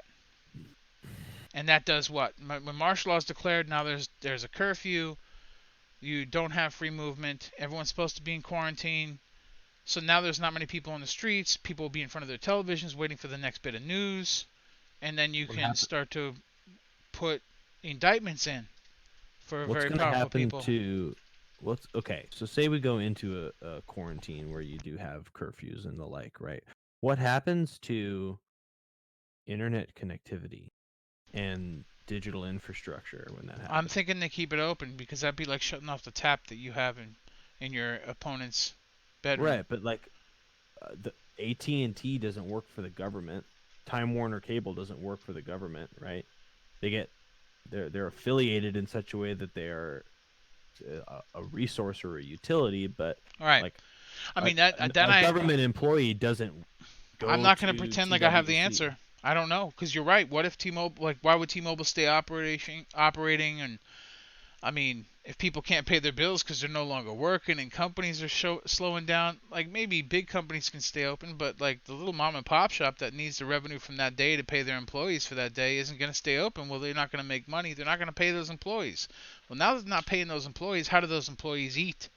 I mean, the 3 days after a national quarantine gets slammed down, our business stops because there's no more inbound work for us to do. Right. So you would be affected. Immediately grinds to a halt. Everything grinds to a halt. You would be affected then. So here's what I say. I'm not holding... Look, this list gets a little crazy. 7 trumpets and all that stuff. They're trying to get biblical with it. Then they're talking about going back to the gold standard, which may or may not happen. It could happen, but I don't know. That'd be crazy. Got to get biblical with this stuff. Yeah, they do. They love it. But I think what we may see is that... Let's just watch this. So we've seen the local events be canceled. We win the first point. Okay, secondly, we have the international travel being halted now. Let's see what happens with the national quarantine. Does the conversation drift to that? Is that something that comes up? I think. Let me see. Yeah, I saw something about it on an article where they were talking about that. But I want to see what comes of this over the next week or two. And if we hit the second point, then potentially either this coronavirus is bad or it's used as cover to create the situation necessary to bring about this new change, this change in the tide, if you will, that So we've been talking about this whole time. this other video that you sent earlier, it was Joe that Joe Rogan? Rogan clip Yeah. about how he's what was that name? It was the Michael Osterholm, Yes. infectious disease Yep. expert. Yep. He spoke to how coronavirus is going to be a 3 to 6 month problem, right? Well, we're in March right now as this is being recorded. Right. How the heck is this election going to happen? How are we Yeah. how are we going to, if like people I don't know. can't vote from home? We still, if Right. April is when they're saying first arrests happen, if you're looking at that same document, you didn't have it up because I'm looking at my screen. No, I'm looking at it on my end as well. So at 4/12 first arrests, right? That's April. We still have May, June, July, August, September, October, November. I think there's plenty of time there to mop this all up, if you will, whether the disease or arrests, whichever one. I'm not wed to either. I'm just trying to bring it up. I think we'll have enough time to get that actually to happen. I don't think that's in jeopardy yet. I think once people start to see what's really going down, people can be like, "Oh my God, this has actually been happening in our government." So I don't know. This could all be nothing. It could all just be the disease, and Trump's just doing what he's doing, and the disease is going to hit us, and we're going to lose. What did that guy say? 480,000 people? I don't think it's going to happen, but let's just say we go to his numbers. What was it? 480? Something like 480,000 lost a life. Yeah. So that's a big number, dude. Sacramento, California falling off the map. It's still less than what heart disease per year. Sure. But which is hilarious, actually. I think I put that meme up with the chicken sandwich with donuts. But let's just see what happens. I like conspiracies and stuff, but right now I'm just trying to observe timelines and figure out what's really going on. I don't think it's a conspiracy theory that what we described about Biden. I think that's a conspiracy fact. People can conspire, right? That's what a conspiracy is. They can conspire. It doesn't make the thing fake. Conspiracy theories are where you have a theory about where a conspiracy may exist, and we like to talk about that. Happens to be the two people on this podcast, but we don't go too crazy. We haven't never talked about aliens, right? We don't talk about any of that stuff. We talk about kind of generally what we can prove, or we go sci-fi with it and talk about simulation theory and uploading your sentience or whatever. But those are fun topics. We don't go so far. It's only a matter of time. It's only a matter of time. So I think we covered some of the Biden stuff. Let me just check my notes real quick and see. Yeah, this is pretty loose, pretty free form. I feel like once we narrow in on conversations that we want to have over a period. And I think what have we been rolling? 2 hours almost? Yeah, it's pretty long. I'm just going to look through these real quick to make sure if there's anything else I can throw in here as a soundbite. Yeah. Oh, okay. So coronavirus. Some of the problems that I see in the media is that they've been crying wolf so long about things that we just talked about with the Russian collusion, and we know why, right? Two smashing balls. They only had so many choices. They had to swing first, had to keep it moving. The fight had to keep going, jab here, and so on, such that they could keep changing the argument and stay in a context of investigation. But the media has been so hyperbolic with all of that. Russian collusion, quid pro quo, and the Biden is the best option, that no one believes the media anymore. So this coronavirus thing, nobody believes it. Another thing. Yeah. And you just mentioned it earlier, right? We highlighted the youth, basically telling the universe, we don't believe you. Really, what they're probably responding to is the adults, if you will, the Pelosi's, the adult class, telling them what to believe and never panning out. So now they're just like, eat it. Who cares? And so another thing that's interesting about this whole coronavirus thing is that there is an ability to relapse. That studies out of the Japan the China-Japan Friendship Hospital, studies coming out of there are saying that people can be recovered fully, but then re-infect. Because the antibodies that your body would generate to fight and beat and recover from coronavirus deplete over time. So you'll be able to be exposed to it. Now, if it mutates, if it changes, that's even worse on you. So what this does is it changes everything. Changes the game.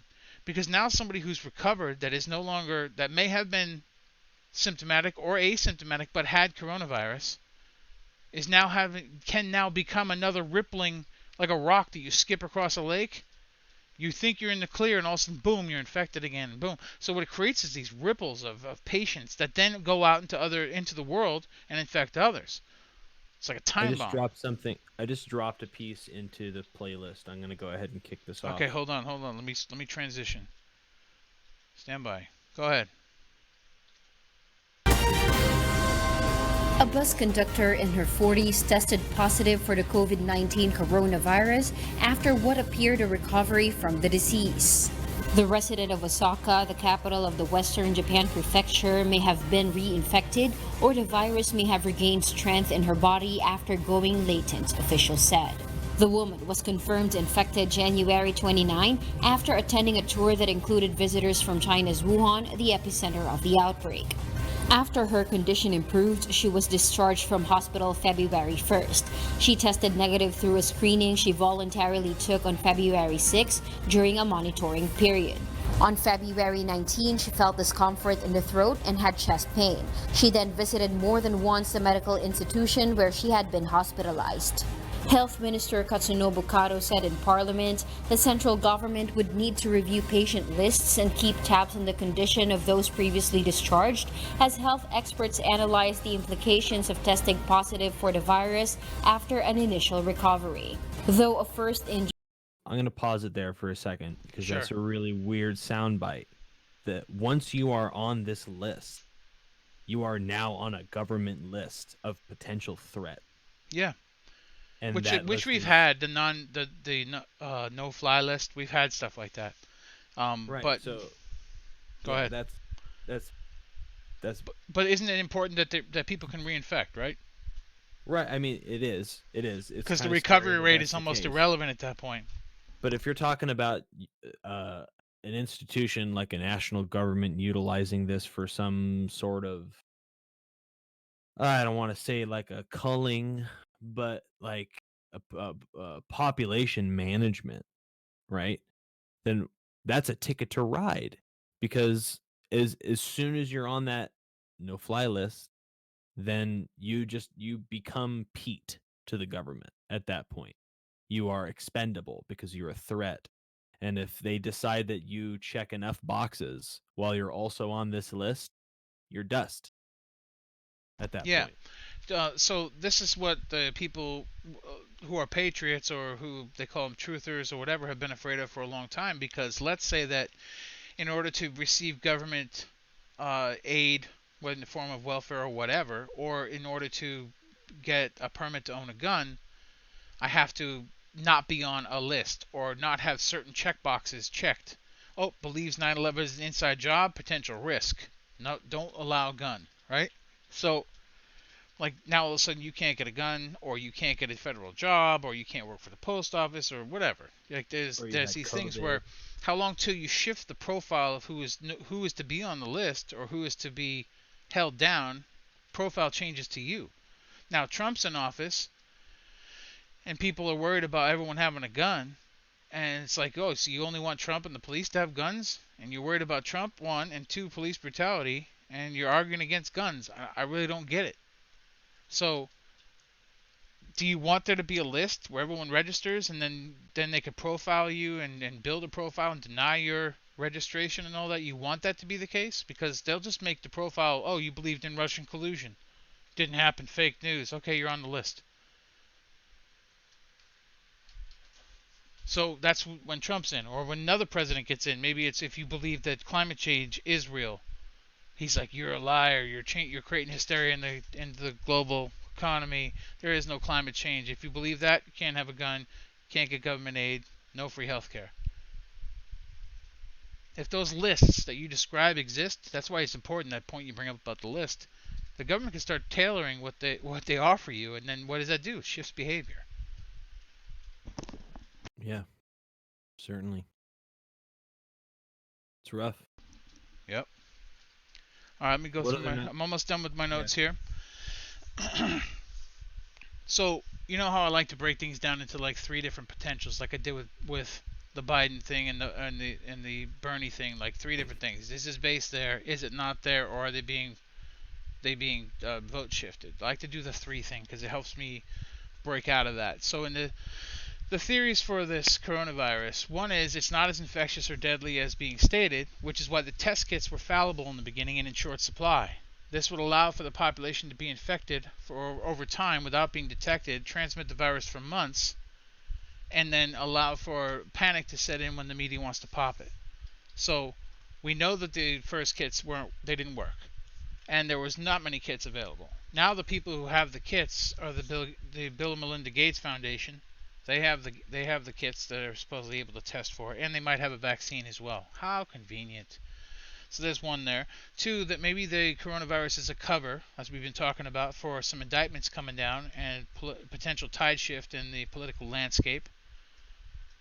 Or 3, it's really infectious and deadly, and we haven't been seeing the real numbers out of China, and we're about to go through what you just talked about with the 480,000 dead, a really hard time in America, where not only are we changing in our society by how we interact with our work and who we talk to and who we shake hands with, more importantly, people will die. That's kind of like the 3-pack on the theories, and I don't know which one's it. I'm just an observer like everyone else, but I like to put into my view at least a couple of options, so I'm not totally wed to one thing, you know. I So really am I really am mostly afraid of the fact that somebody engineered this with an end point in mind, and it's now snowballed out of their control. not many people know That's that. So you already know that it's been engineered. That there's marks on it where you can see things have been attached. well, I Right? mean, If you look at the disease, at the virus itself, it's been obviously engineered. I like to believe. I mean, I'm not a creationist by nature. Like the idea of like a funky looking white dude with a beard clapping his hands and then humans like that mentality sort of escapes me, but I do find it beautiful in a way. But I feel like there is sort of a biological design to how life in all its forms is created. And you see, like, that's the nature of evolution, if that's the kind of stretch you want to walk that down. Like, you Are have, you admiring the virus? in a way, I am, because if you think about how bacteria and pathogens and viruses have evolved to work themselves around antibiotics and we're getting like super bacteria and super viral compounds, like these things have found a way to survive and adapt Yes. around the blocks that we've put up for them. So by the nature of that, I feel like most of that environment has marks of humanity on it in just the fact that it is able to exist. That we challenged it and it rose to the challenge and overcame, and then we challenge it again. It's And the back and forth, right? and you can But look humans can deep. accelerate that by taking a piece of this and a piece of that and structuring the virus in such a way that it is new. It's different. It may Right. not So, have found its way over that wall, but we gave it the assistance of a little bit of the HIV in there, so that way it's more infectious, or maybe it's because it'll attack the immune system at that point, or like there's certain markers on it that sure. make it engineered, and that's like kind of already a given. This isn't a naturally occurring, like this didn't happen from us putting up a wall and it overcame. This was actually engineered in a lab. That's what's unique about this. And So I feel like there's a reason why something like this would exist outside of the scope of something nefarious, because in order to effectively predict how to solve a problem, sometimes you need to have a tangible yeah, it's like a version of the problem to solve. firefighters playing with or putting out smaller fires, right? But they're not going to big fires and testing that. They're just learning how to stop fires and twisting these, adding these elements. How do we put these fires out? How do we put that out? The same thing. In order to do that, though, you need a fire. And that's Right. what you're talking about. So my fear is that like this is straight out of like a 1980s viral outbreak movie. Like somebody was just dicking around in a lab and they were on Twitter and they smacked the vial over and some bullshit happened and now all of a sudden we have a global murderous pandemic. Or what if a government wanted a certain tool that they can use across the globe to institute something that they wanted to change anyway? Like, let's say that they have a large problem with people not getting vaccinated, so now everyone's going to die if you don't take our vaccine. You know, it could be something like that. I'm just, again, another option. I'm not wed to it. I'm just throwing stuff out there. That vaccine's produced by the Bill and Melinda Gates Foundation, and one of the ingredients is silicone. And you don't need that, but it happens to have a chip in it. Oh, and now shit. Now you are a chip. There you go. That works out. See? Another level right there. That's a nice one. Obviously, we're just having fun here, but I think that's your trick, is you're able to do that pretty quickly. You know, if we go full circle back, we're going to wrap this up, okay? But we go full circle back to where we started at Biden and Sanders. That whole thing that was brought up about was it corrupt or not? You know, I mentioned a few weeks ago, and I started this podcast with it. I said a while ago that Bernie needs to fight, and I haven't seen the fight in him. And here are some missed opportunities. So let's just talk about two. At a town hall, Bernie Sanders was invited to a Fox News town hall, so he was willing to go into the lion's den, right? And he went in there, and he was very politely handled. I have to say that he was handled much differently than, let's say, MSNBC would handle Trump. He was treated with respect. In fact, they said, "Man, you are a better candidate. I can't believe that Biden this." Or like they respected him for what he was, and everyone thinks he has a base. At least that's where everyone's holding right now. And they asked him a question from the crowd. People have these questions they're allowed to ask. I'm sure they're vetted first. This girl gets up. She's no more than 19, 20 years old, and she says, what do you feel about Biden's responses to questions? Sometimes I'm listening to him, and they just don't make sense. And you know what he says? You know, and you know, what if he actually said, look, I think it's a sad thing. This is what if, right? This is me. Like, if I was his PR guy, or if I was trying to win an election, this is what I would say. I would say, look, I think it's a sad thing. I think it borders on elder abuse. I mean, I'm older than he is, and if I had the issues that are becoming more evident than Biden, I wouldn't want people pushing me forward upon the American people in a presidential race. I want to help people that have issues like this, and in fact, is why I'm pushing for Medicare for all. Like, he can take that, show that he understands, like basically push Biden down and make him look like a old geriatric, while still saying, look, here's my policy to help prevent this, giving access to psychological care and proper health care. He could have circled right back and bam, won. But he didn't. You know what he says? He goes, Biden is my friend. I'm not going to get into personal attacks. See, it's not a personal attack. This is politics. This is politics, though. You don't have to put him down. What I said didn't put Biden down. In fact, it showed compassion, one. And then two, I circled right back to how my health care is an indication of my policy that puts right in there some compassion. He missed that opportunity. He's always doing this unity and friends stuff. So you call it a white knight, but that's a dead duck. Like, you're not going anywhere. It's over. Or take, for instance, he was in the debate a few nights ago. There was a few of them on stage, and he's in the debate. And Biden's right next to Bernie Sanders. They're no more than a couple feet apart, an arm's length apart. And Biden says, 150 million people have died in America since 2007 due to gun violence and the very plan that you put in place. And you know what Bernie says to him? Like, Bernie Bernie just had his hand in the air. Okay? Let me stop the tape. And let me just say, here's what he should have said. What if he said, Joe, I know you probably got this number right in your head, but, or be nicer about it. Say, Joe, I know that you maybe misspoke, but 150 million people's half the country. I believe we need to do something about gun violence, but that number just isn't correct. So here's my point. And then he brings up his point. So he cuts Biden off and says, hey, your number's wrong. Because here's Bernie with his hand in the air, shaking the end of his hand like he's waiting for the teacher to call on him. But he's really he had an opportunity to just cut Joe off and say, and save Joe in a way. But at the same time show, again, he's kind of senile. 150 million people since 2007, that's half the country. We'd be missing half the country. That doesn't make any sense. So it probably has a decimal off somewhere, right? So just use that opportunity to come in and go, look, I want to do something about gun violence too. But I know we haven't lost 150 million, but here's my plan. And then boom. So he's showing the world that Biden's off his rocker, showing him that politically he's incorrect, mathematically incorrect. And yet, I can insert my point. I'm just not seeing that fight out of him. So either he's got a bad team, or he just is stubborn enough to ignore his team and doesn't know what he's doing up there. He doesn't want to fight. Back to your thing about fight. Go ahead. I wish that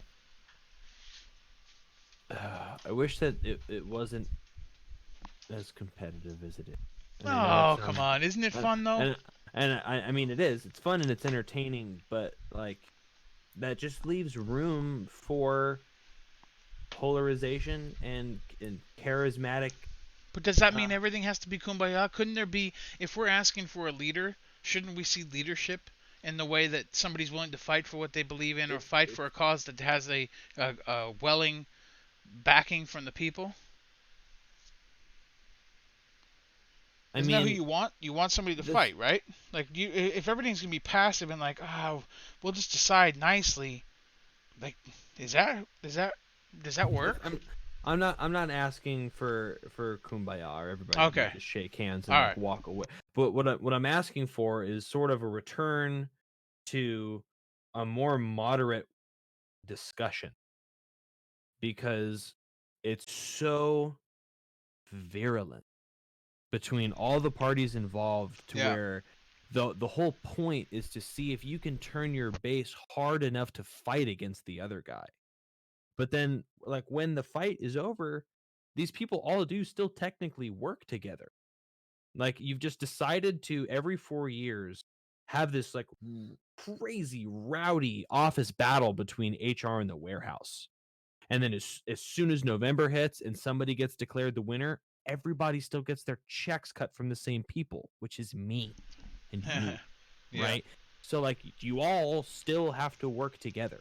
So why do you spend an entire year just beating the crap out of each other and tearing down each other's policies? And there's no collaboration. There's nobody standing up to say, I want to work together. Bernie's trying that, but he's a limp noodle, and he doesn't stand up for it. So he doesn't.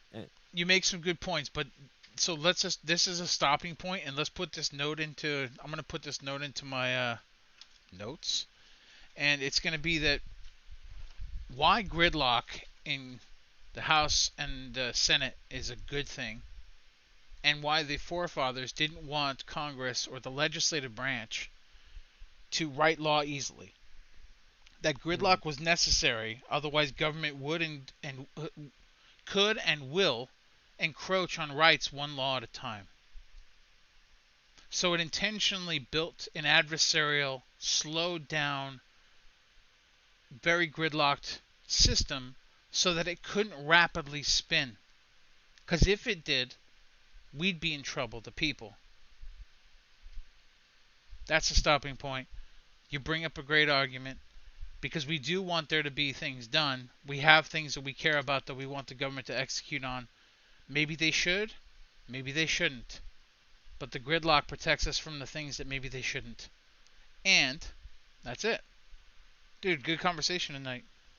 Next time, man. Yeah. All right.